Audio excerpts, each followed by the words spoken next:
So hello my YouTube fam, कैसे हैं आप सब लोग। I hope you are doing really well. मचा रहे होंगे आप लोग भाई। हाँ भाई, पेपर आ गया, जंग की हो गई शुरुआत, बज गया बिगुल आज से। मेरा आज का नहीं, मेरा अभी 24 तारीख का पेपर है। अभी है काफ़ी भाई, अभी तो बच्चे हैं। आई नो मेरी वीडियो थोड़ी लेट हो गई है, जस्ट बिकॉज भाई जी का टाइम है एंड रिकॉर्ड करने में मुश्किल होता है भाई। सो एक्चुअली क्या है ना यार, हम बीच वालों को फ़ायदा रहता है ना, तो हम पहली शिफ्ट में होते ना हम आखिरी में होते। भाई देखो, बेनिफिट हर किसी के हैं। 28 29 वालों के भी बेनिफिटेड है कि उनको ज़्यादा एनालिसिस करने का टाइम मिल जाता है, लेकिन उनका जो मेंटल स्ट्रेस बढ़ जाता है ना, वो ऑन पीक होता है भाई।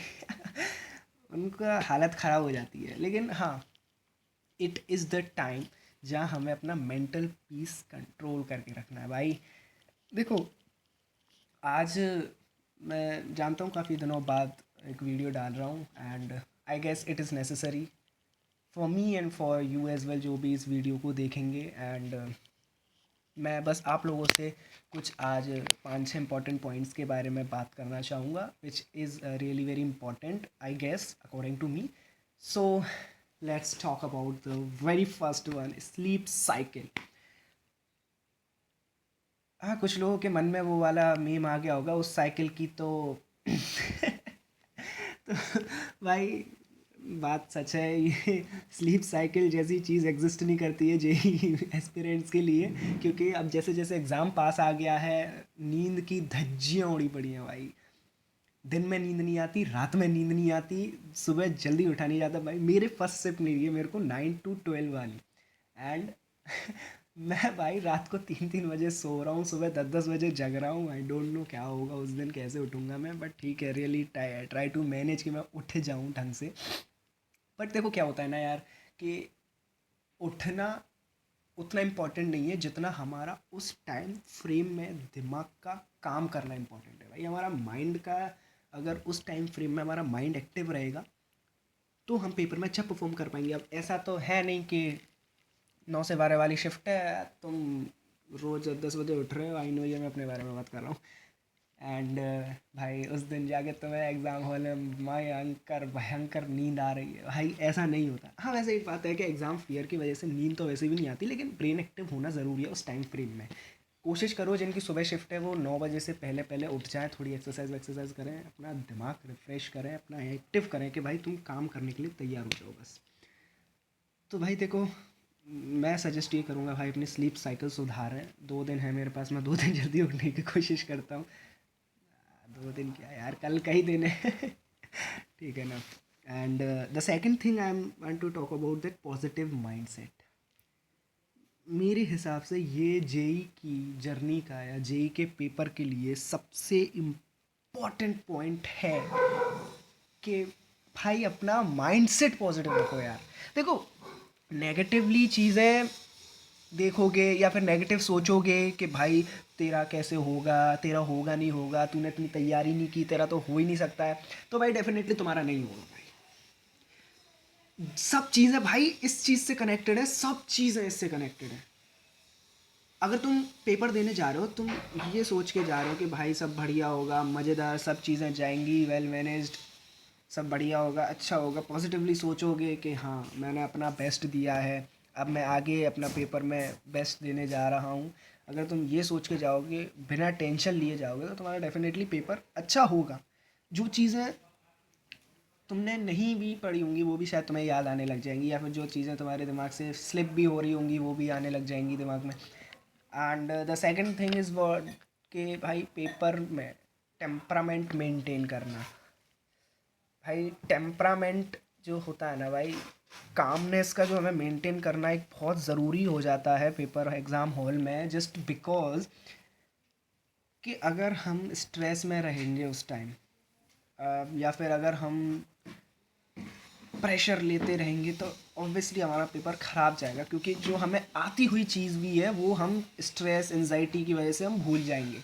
लेकिन वही अगर हम पीस बना के रखेंगे, काम रहेंगे, तो पॉसिबिलिटीज़ मैक्सिमम है कि आप लोग अच्छा कर जाओ, है ना। जो चीज़ें कामनेस में जो पेपर होता है, वो चीज़ अच्छी होती है। अब जैसे कि आप जैसे घर पे पेपर देते होंगे तो आपको कोई टेंशन हेडक नहीं रहता कि हाँ भाई ये एग्ज़ाम ये वो क्या, तो वैसे ही पेपर देना है जाए कि भाई घर पे एग्ज़ाम दे रहा हूँ, ऐसे ही सोच के पेपर देना है। And the third point is about the spirituality भाई। पॉजिटिव माइंडसेट को बनाए रखने के लिए spirituality is the best way to go. समझाता हूँ कैसे। अगर आप थोड़े स्ट्रेस्ड हैं या फिर आपको लग रहा है कि यार क्या होगा कैसे होगा, आपके दिमाग में वो सब चीज़ें घूम रही हैं, तो आई वुड सजेस्ट यू भाई थोड़े से भजन सुने, भजन सुने भाई है ना। और या फिर आप जो भी भगवान को मानते हैं उनसे उनका नाम लेते रहें। जैसे कि मैं श्री राधा रानी जू बिहारी जी को ज़्यादा मानता हूँ, तो और खाटू वाले बाबा को, तो जिसमें राधा राधा राधा राधा राधा राधा राधा राधा, या कृष्ण कृष्ण कृष्ण कृष्ण कृष्ण कृष्ण, या बाबा बाबा श्याम बाबा की जय, ऐसे करता रहता हूँ। तो जिससे मेरा दिमाग शांत रहता है और उन चीज़ों को सोचता नहीं है कि जो चीज़ें होने वाली हैं उनको सोचता ही नहीं है भाई। अब देखो सिंपली क्या होता है कि पास्ट जो हुआ सो हुआ, फ्यूचर क्या होगा वी डोंट नो, लेकिन इंसान क्या प्रेजेंट में नहीं रह पाता है भाई। जब तक आप लोग प्रेजेंट में नहीं रहोगे तब तक आप कुछ अच्छा नहीं कर पाओगे भाई। देखो अब आपकी प्रिपरेशन कैसी भी रही हो, आपने पास्ट में कुछ भी किया हो, अब तो उस चीज़ का प्रायश्चित करके कोई फ़र्क नहीं पड़ता है। और भाई हमारे पास अभी एक ही चांस थोड़ी ना है, अप्रैल है भाई अभी, ठीक है ना। अभी आपने जो जो गलतियां कर ली हैं उसको नोट डाउन करो एंड मेक श्योर दैट कि आप अप्रैल में वो सब रिपीट ना करो। आई नो थोड़ा सा शोर ज़्यादा है बाहर मैं माफ़ी चाहूँगा उसके लिए, लेकिन ठीक है आप मेरा भाव पकड़िए, शोर नहीं, ठीक है ना। तो आपको मैं ये कहूँगा कि अगर आपको पॉजिटिवली रहना है तो आप थोड़ा स्पिरिचुअलिटी की तरफ बढ़ें, भजन सुने जिससे आपका माइंड शांत रहे, और ऐसी चीज़ें बिल्कुल ना देखें जिससे आपका मूड खराब हो जाए थोड़ा यार, अब ठीक है टीनेज है ना। और देखो यार सबसे बड़ी बात क्या है, आदमी आजकल डिस्ट्रैक्टेड है, वो अपना फोकस नहीं कर पाता है। काफ़ी लोग डिस्ट्रैक्टेड हैं पोर्नोग्राफी से, काफ़ी लोग डिस्ट्रैक्टेड हैं गेमिंग से, काफ़ी लोग डिस्ट्रैक्टेड हैं यूट्यूब पे वीडियो देखने से भाई, आईआईटी के व्लॉग देखने से भाई। एक स्टेटमेंट मेरा याद रखो, अब आईआईटी का व्लॉग देखूंगा नहीं, सीधा आईआईटी जाके व्लॉग बनाऊंगा। ये चीज़ें अपने दिमाग में रख लो भाई, ठीक है ना। सब चीज़ें डायरेक्टली प्रोपोर्शनल है भाई मेहनत के, जितनी तुम मेहनत करोगे उतना तुम्हारा रिजल्ट सुधरेगा। मतलब यार ऑब्वियसली तुम जितना ज़्यादा अपना एफर्ट्स पुट इन कर पाओगे उतना ज़्यादा तुम परफॉर्म बेटर कर पाओगे। अगर तुमने एफर्ट्स ही पुट नहीं किए किसी चीज़ के लिए तो तुम कैसे एक्सपेक्ट कर सकते हो कि वो उसको रिटर्न में मेरे को अच्छा मिलेगा। इसी से मेरे को अगला पॉइंट याद आता है, Karma, the power of Karma. Can't imagine भाई, बहुत फेमस श्लोक है भागवत गीता का कि कृष्ण जी अर्जुन से कहते हैं कि तुम अपने कर्म पर फोकस करो, फल की चिंता मत करो, वो काम मेरा है देने का। अगर तुम्हारे कर्म अच्छे हुए तो मैं उससे बहुत बेहतर फल तुम्हें दूंगा। एंड इट इज़ भाई, अगर तुम्हारे कर्म अच्छे हैं, तुम्हारी इंट्यूशन अच्छी है, तुम्हारी नीयत अच्छी है, तो तुम्हें अच्छा फल मिलेगा। भगवान परीक्षा लेते हैं, क्रीड़ा करते हैं भगवान आपसे, क्रीड़ा मतलब खेलते हैं भगवान आपसे, आपको टेस्ट करते हैं कि ये जो मेरा बालक है ये कितना झेल सकता है। और भगवान हमेशा हमें उतनी ही परेशानियां देते हैं जितनी हम झेल सकते हैं। जस्ट लाइक एग्जांपल कि भाई आप अपने पापा के साथ और अपने बड़े भाई के साथ जा रहे हो, तो ऑब्वियसली पापा आपको कम सामान देंगे और बड़े भाई को आपको ज़्यादा सामान लोड करने के लिए देंगे। क्यों?